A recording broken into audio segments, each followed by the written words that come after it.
Et les exemples sont nombreux, Madame la Présidente. Vous vous rappelez de la commission Clich? On a entendu des témoins. Il y avait un problème de liberté syndicale à ce moment-là dans l'industrie de la construction des années 70. On a entendu des témoins. On a fait des recommandations, 134 recommandations. Et éventuellement, le gouvernement a mis certaines de ces recommandations en vigueur et ça a fait en sorte qu'on a assaini le climat pour de nombreuses décennies. Alors, c'est un peu la même chose qu'on doit faire ici. Utiliser ce moyen extraordinaire qu'est la commission d'enquête pour régler un problème qui, manifestement, dépasse quelques cas isolés. Tout ce qu'on vient, Madame la Présidente, la chef de l'opposition l'a dit tantôt, écoutez, à peu près tout le monde convient que ça prend une commission d'enquête sur ces questions. Je ne reprendrai pas, la chef de l'opposition l'a mentionné tantôt, mais tous les éditorialistes, les commentateurs, les observateurs de la scène politique, les experts, tout le monde à peu près s'entend, et la majorité de la population le demande, ça prend une commission d'enquête à la lumière des allégations nombreuses et sérieuses qui ont été présentées au cours des dernières semaines, des derniers mois. Et le dernier en date, ce matin, qui n'est pas n'importe qui, le juge à la retraite, John Gomery, qui dit, lui qui a une expertise du domaine, qui a été juge à la Chambre criminelle de la Cour supérieure à Montréal pendant des décennies, il en vient à la conclusion que oui, ça prend une commission d'enquête, et plus que ça, il fait un certain lien avec le scandale des commandites et la situation actuelle dans le secteur municipal. En fait, les seuls qui disent non, Madame la Présidente, ce sont les députés, les ministres du Parti libéral et au premier chef, le premier ministre, les gens du Parti libéral qui, eux, disent non. Ils sont à peu près les seuls au Québec qui, présentement, disent non, non, non. Peut-être plus tard, dans 3 ans, comme le disait le député de Verdun tantôt, plus tard, dans 3 ans, dans 4 ans. Hey, Madame la Présidente, il se perd des centaines de millions de dollars, on se fait voler des centaines de millions de dollars présentement par un système de collusion organisée. Est-ce qu'on va attendre 3 ans pour déclencher une commission d'enquête? Ça urge, ça presse, et je ne comprends pas qu'au sortir du Conseil des ministres aujourd'hui, le gouvernement ne nous ait pas annoncé qu'ils avaient décidé de l'instituer, cette commission d'enquête. C'est incompréhensible leur position, et ça prête flanc à plein d'hypothèses. On en a vu ces derniers jours, Madame la Présidente. Les gens se demandent, mais coudonc, comment ça se fait que le gouvernement ne veut pas Tout le monde le demande. Les observateurs, les experts, les éditorialistes, les journalistes, la population, comment ça se fait qu'ils ne le demandent pas? Ça prête flanc à toutes sortes d'hypothèses. Les gens se demandent de quoi le gouvernement a peur. Voyons donc, une commission d'enquête, c'est faire la lumière sur une situation, sur une problématique, et éventuellement arriver avec des recommandations pour la suite des choses. Le gouvernement nous dit, attendons, on verra plus tard. Cette position, Madame la Présidente, elle n'est pas sérieuse. D'abord, elle n'est pas nouvelle, parce que dès le mois d'avril, je lisais le journal des débats des 8 et 9 avril dernier, le ministre de la Sécurité publique nous disait exactement la même chose il y a 6 mois et demi. Attendons, laissons les enquêtes policières se poursuivre et on verra plus tard. Ça n'a pas changé depuis 6 mois et demi. Et savez-vous combien il y a eu d'accusations, Madame la Présidente? Depuis 6 mois et demi, 0. Le ministre de la Sécurité publique peut bien essayer de faire par la bande, nous parler de l'opération Shark sur le crime organisé. Ça n'a aucun rapport. Des accusations relatives à de la collusion dans le secteur municipal, le nombre d'accusations depuis le mois d'avril, c'est 0. Et le problème des enquêtes policières, avec tout le respect que j'ai pour les policiers, Madame la Présidente, c'est que c'est long. Vous savez, Vincent Lacroix, ça a pris des années. Lise Thibault, ça a pris des années d'enquête policière avant que finalement, tout récemment, on décide de l'accuser. C'est long. Les policiers ont des pouvoirs limités. Je vous l'ai dit tantôt, si quelqu'un ne veut pas parler aux policiers, il n'y a personne qui l'oblige. On a le droit de garder le silence. C'est un droit constitutionnel.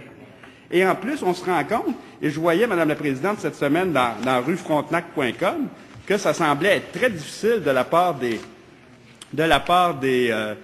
policiers. On nous disait dans ruefrontenac.com que les policiers avaient de la difficulté à recueillir des témoignages, à avoir des gens qui venaient leur parler. Alors, les enquêtes ont de la difficulté présentement à fonctionner.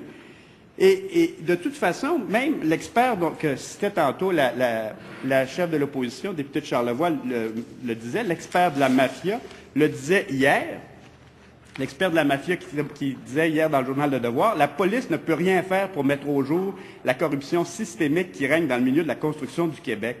Pour faire le ménage, il faut une vraie enquête publique avec des pouvoirs exceptionnels. Alors, on ne peut plus attendre. Les policiers travaillent sur des cas individuels, mais ça prend maintenant, devant l'ampleur du problème, une commission d'enquête et rapidement. Je ne peux pas comprendre la position du député de Verdun qui dit « Attendons, Madame la Présidente, on ne peut plus attendre, on se fait voler des centaines de milliards de dollars, des millions de dollars et des milliards de dollars. » Alors, il faut ça dès maintenant. Et d'ailleurs, le juge Gomery le disait très bien. Le député de Verdun disait « Oh non, il faut faire ça séparément, de commencer par les enquêtes policières, puis dans quelques années, on verra pour la commission d'enquête. » Le juge Gomery dit exactement le contraire. Le juge Gomery, là, il connaît ça. Hein, je pense qu'on peut tous s'entendre, c'est à peu près la personne qui connaît ça le mieux. Et qu'est-ce qu'il a dit, le juge Gomery, ce matin? Une commission d'enquête ne contreviendrait en rien au travail d'enquête des policiers. On peut faire les deux sans que l'un nuise à l'autre. Juge à la retraite, 30 ans d'expérience comme juge à la cour criminelle, il connaît le tabac, comme on dit communément, et il dit on peut très bien continuer à faire les enquêtes policières sur des cas individuels, mais parallèlement, rapidement, dépêchons-nous d'instituer une commission d'enquête au pouvoir exceptionnel, avec un mandat large, et on peut très bien faire l'un et l'autre. Et c'est ce que le gouvernement ne semble pas comprendre d'une manière qui, quant à moi, m'apparaît incompréhensible.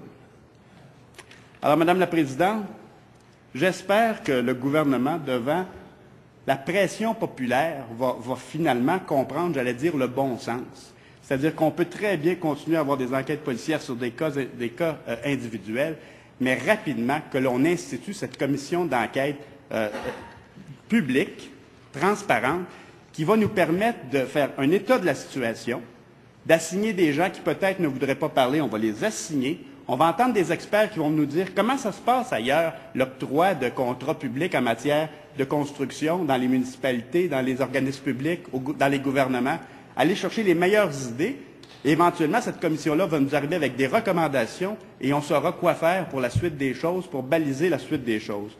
Je terminerai, Madame la Présidente, en vous citant Nathalie Collard, éditorialiste à la presse, qui disait ceci il y a quelques jours. Au mieux, des enquêtes aboutiront à des poursuites contre une poignée d'entrepreneurs, alors que c'est un système corrompu jusqu'à la moelle. Les codes de la partie de golf en sont bien la preuve. C'est ce système qu'il faut attaquer. Il est plus que temps d'envoyer un signal puissant au milieu de la construction. La récréation est terminée. Une commission d'enquête publique a non seulement des pouvoirs d'enquêter, elle a aussi une importante valeur symbolique. Lorsqu'un gouvernement annonce à la population la tenue d'une enquête publique dans un milieu en particulier, on comprend qu'il y aura onde de choc, bouleversement des mœurs, grand ménage. Pour toutes ces raisons, et pour que la population québécoise sente que le gouvernement est au diapason de son indignation, il faut que le premier ministre Jean Charest annonce la tenue d'une telle enquête rapidement. Alors, oui, très bien, très bien. Alors, vous savez, monsieur le député, qu'on ne peut nommer un député autrement que par son titre, même indirectement. Vous avez raison, Madame la Présidente, ça m'avait échappé. Alors, bien sûr, je parlais du député de Sherbrooke. Je vais reprendre la dernière phrase. Madame Collard, donc éditorialiste de la presse, disait ceci. « Il faut que le premier ministre annonce la tenue d'une telle enquête rapidement. » Et je vous dis, Madame la Présidente, que nous, de ce côté-ci, nous, on est au diapason, on est à l'écoute des gens sur le terrain. Et je suis sûr, j'ai hâte d'entendre les députés libéraux. Je suis sûr que dans leur comté aussi, ils doivent entendre les gens qui leur disent « Mais ça n'a pas de bon sens, faites une commission d'enquête. » C'est ça que la population nous dit. Il y avait une enquête dans Cyberpresse il y a 2 semaines qui disait que 87 % de la population demandait une enquête publique transparente sur cette industrie. Alors, les Québécois le demandent. Il faut que le gouvernement institue dès aujourd'hui cette commission d'enquête publique réclamée par tous. On peut très bien poursuivre les enquêtes policières sur quelques cas, mais en parallèle, il importe rapidement, parce qu'il y a des centaines de millions de dollars en jeu, il importe rapidement que l'on institue cette commission d'enquête publique et transparente. Je vous remercie, Madame la Présidente.